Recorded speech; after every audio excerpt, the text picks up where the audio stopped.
Oi, gente! Bom, eu acho que tá ok pra todo mundo que o racismo existe e que ele está bem presente na nossa sociedade. Não? Vamos rebobinar essa fita então. Entreguei minha idade.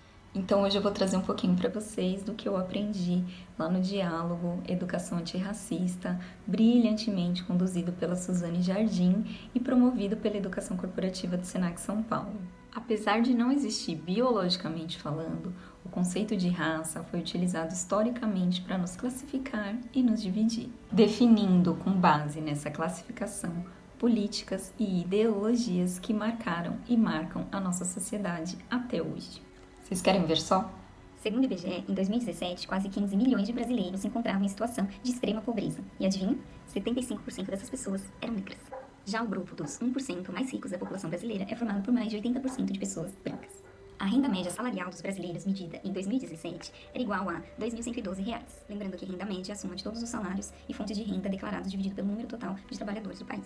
Mas, se a gente fizer esse cálculo separadamente para brancos e para negros, temos R$ 1.545 para os negros, R$ 2.924 para os brancos.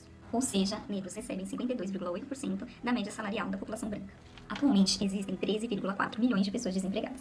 64,2% dessas pessoas são negras. 11,5 milhões de brasileiros com mais de 15 anos não têm domínio de leitura e escrita. Isso representa 7% da população brasileira. Fazendo o recorte entre brancos e negros, temos o seguinte: 4,2% dos brancos são considerados analfabetos, enquanto na população negra esse percentual aumenta para 9,9%, mais que o dobro.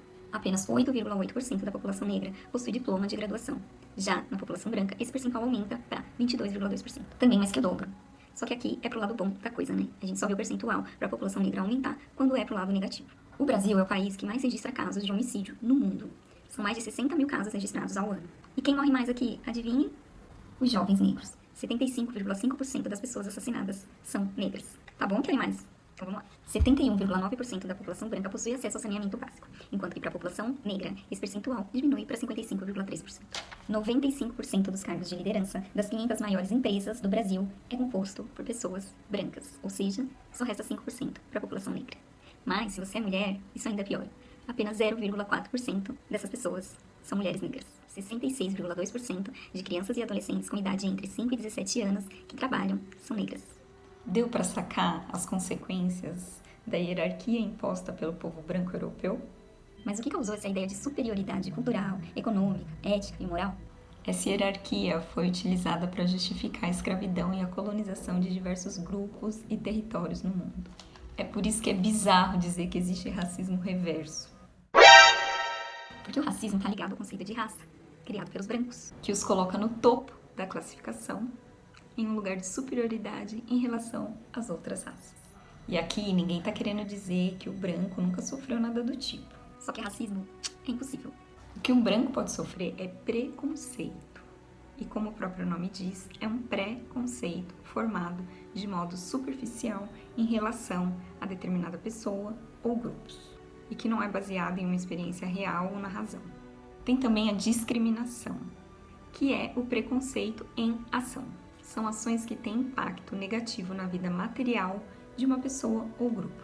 Por exemplo, numa entrevista de emprego, quando você é preterida pela sua sexualidade, gênero, etnia e não pelas suas qualificações.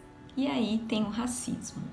O racismo não acontece só por ações isoladas ou individuais. Ele é estrutural, ou seja, é construído através de todo um campo material e simbólico que forma os indivíduos desde a infância, nesse processo hierárquico que precariza a existência das pessoas que estão na base dessa estrutura.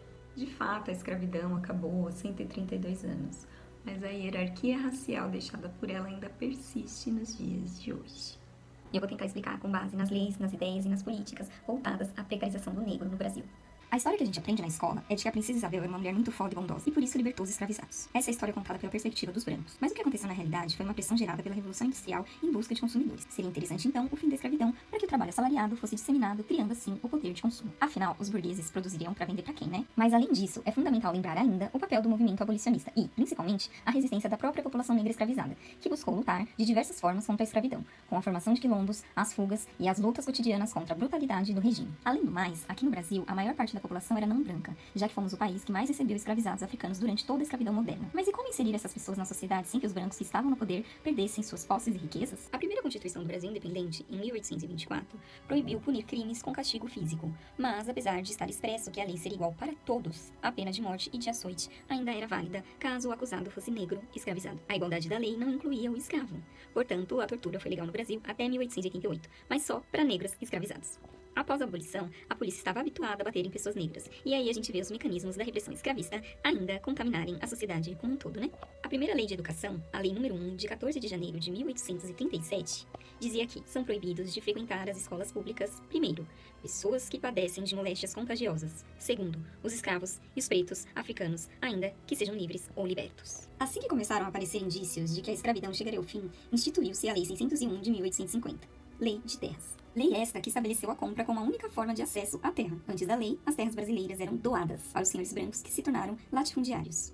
Sendo libertos, como é que os ex-escravos acessariam a terra se eles não tinham renda para comprá-las? Eles nunca tiveram renda. Garantiu-se, assim, o monopólio da posse de um fator fundamental de produção, a terra. Em 28 de junho de 1890, o Decreto 528 colocou como totalmente livre a entrada de imigrantes aptos ao trabalho, desde que não fossem naturais da Ásia e da África. Como acreditava-se que os negros eram responsáveis pela pobreza, pela criminalidade e pela desordem do país, embranquecer a população era, então, trabalhar para que o Brasil se tornasse um país moderno, higiênico e pronto para o progresso.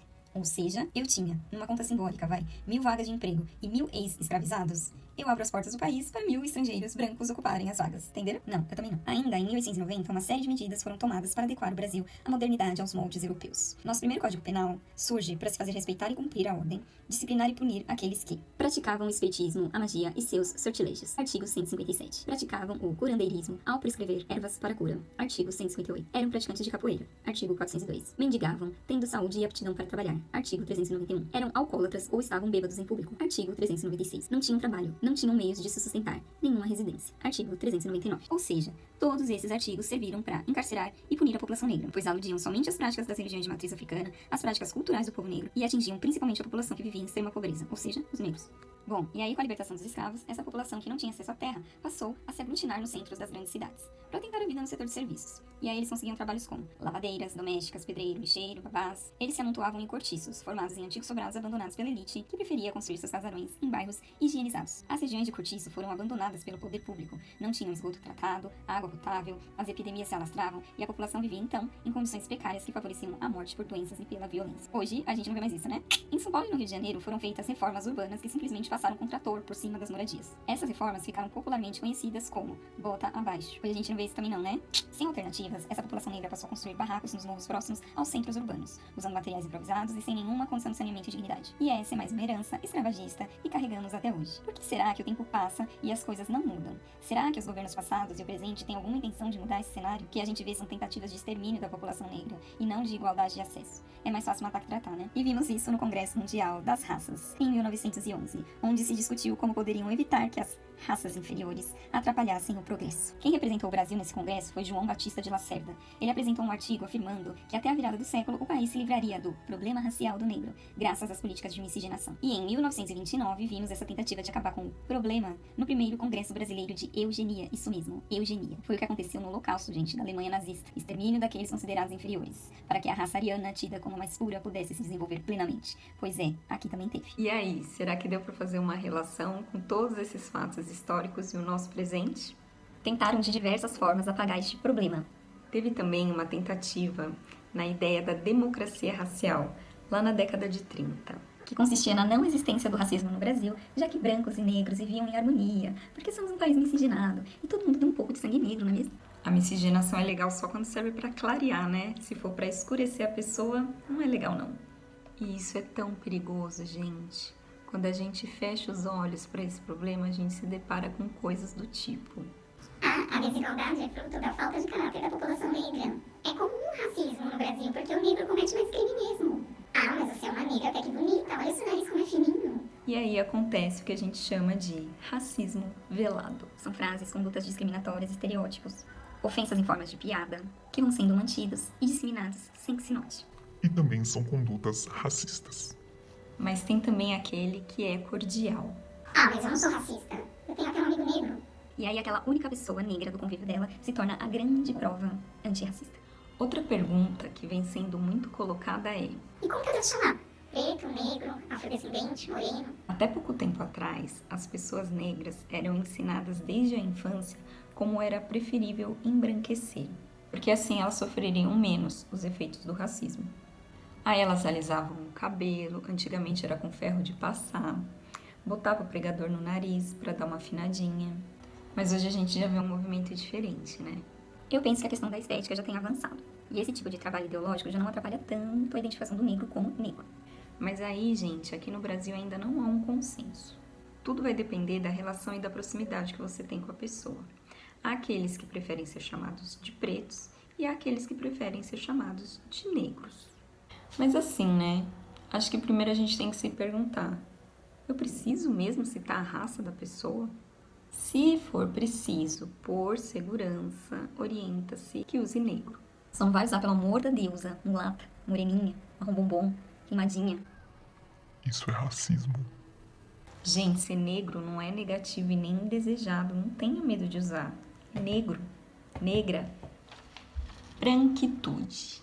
Branquitude é a ideia de um lugar de vantagens simbólicas para as pessoas brancas numa sociedade onde o racismo é estrutural. E isso não quer dizer que as pessoas brancas nunca tenham sofrido na vida, só quer dizer que a cor da pele delas nunca foi um motivo para esse sofrimento. E aí, não dá pra falar só da cor da pele, né? Tem também os traços que fazem com que a pessoa seja mais ou menos estigmatizada.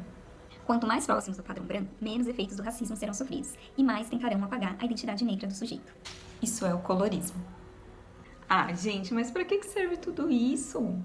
Você já leu alguma notícia de uma família branca que estava saindo para as férias e teve o seu carro alvejado por 80 tiros de fuzil? Eu comecei a botar a mão na cabeça. Moço, socorre meu esposo. Eles não fizeram nada. Eles ficaram de nervosos. Eu falei, meu Deus.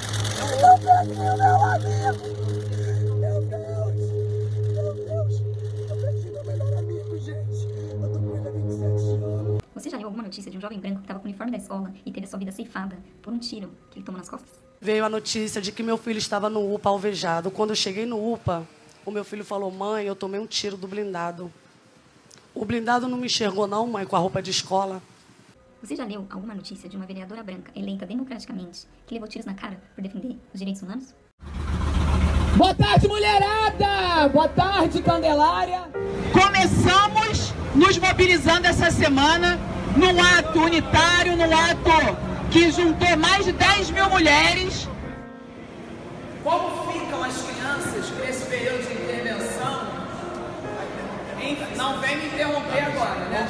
Marielle Franco era vereadora do Rio de Janeiro, foi a 5ª mais votada aqui no Rio de Janeiro. A Marielle foi assassinada quando estava se dirigindo para sua casa na Tijuca. Ela havia acabado de sair do evento com representantes do movimento negro.